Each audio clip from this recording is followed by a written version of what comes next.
गुजरातच्या गांधीनगर जिल्ह्यातून एक धक्कादायक घटना समोर आली आहे। पोलिसांनी दिलेल्या माहितीनुसार मयत कॉलेजबीन तरुण हार्दिक हा त्या जोडप्याच्या घरापासून काही अंतरावरच होता। सुमारे 1.5 ते 2 महिन्यांपूर्वी संबंधित विवाहित महिला अंघोळ करताना त्यानं व्हिडिओ शूट केल्याचा दावा केला जातोय। पोलिसांनी दिलेल्या माहितीनुसार त्यानंतर हार्दिकनं त्या व्हिडिओचा वापर करून महिलेला ब्लॅकमेल केला आणि तिला संबंध ठेवण्यास भाग पाडले।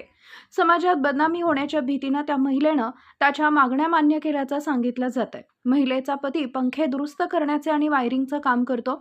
या जोडप्याला 3 मुलं आहेत। असं असूनही हार्दिकनं ब्लॅकमेलिंग करत त्या महिलेचं लैंगिक शोषण करणं सुरूच ठेवल्याचा आरोप आहे। या काळात पतीला त्याची पत्नी हार्दिकशी फोनवर बोलताना आढळली, त्यामुळे त्या दोघांमध्ये वाद झाला। त्यानंतर पत्नीनं पतीला घडलेला सर्व प्रकार सांगितला। हार्दिक करत असलेल्या ब्लॅकमेलिंगबद्दल पतीला माहिती मिळाली होती, मात्र आपण पकडले गेलो आहोत याची हार्दिकला कल्पना नव्हती। पोलिसांनी सांगितले की हार्दिक त्या जोडप्याच्या घरासमोरून जाताना नेहमीच त्या महिलेकडे एकटक पाहत असे। त्याच्या वागण्यात कोणताही पश्चाताप नसते आणि त्याची निर्भय वृत्ती पाहून पतीचा संताप झाला। एकवेळी त्या जोडप्यानं हार्दिकच्या कुटुंबियांना ब्लॅकमेलबद्दल कळवण्याचा विचार केला, पण स्वतःच्या प्रतिष्ठेला धक्का बसेल या भीतीनं त्यांनी तो विचार सोडून दिला। पोलिसांच्या म्हणण्यानुसार त्यानंतर पतीनं हार्दिकला ठार मारण्याचा कट रचला आणि त्याची पत्नी त्याला मदत करण्यास तयार झाली। या योजनेनुसार त्या महिलेनं 11 जुलैच्या सकाळी हार्दिकला फोन करून घरी बोलावलं।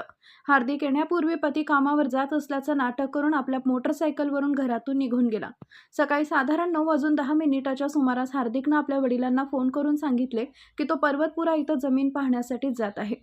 मात्र त्याऐवजी तो आरोपी जोडप्याच्या घरी गेला।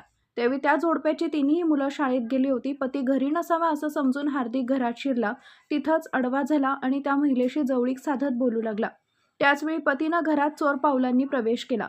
हार्दिकला काही समजण्याआधीच पतीनं त्याच्या छातीवर बसून त्याला दाबून धरलं, तर महिलेनं त्याचे हात पकडून ठेवले। त्यानंतर पतीनं आपल्या स्कार्फनं हार्दिकचा गळा आवळला आणि पोलिसांच्या माहितीनुसार हार्दिकचा जागीच मृत्यू झाला। पोलिसांनी सांगितले की त्यानंतर पतीनं पंख्याच्या वायरनं पुन्हा त्याचा गळा आवळला। या जोडप्यानं त्याची बॉडी एका प्लास्टिकच्या पोत्यात भरली, घराला कुलूप लावले आणि ते आपल्या बाईकवरून निघून गेले। त्यानंतर त्यांनी आपल्या 3ही मुलांना शाळेतून आणलं। त्याने महिलेच्या वडिलांच्या घरी त्यांना सोडलं आणि शहरातून पळून जाण्याची तयारी केली। कालोल पोलिसांनी सांगितले की हार्दिकचे वडील रमेशजी ठाकोर यांनी तक्रार दाखल केली होती। हार्दिकचं शवविच्छेदन करण्यात आले असता अहवालात मृत्यूचे कारण गळा आवळणे असल्याचं नमूद करण्यात आलंय।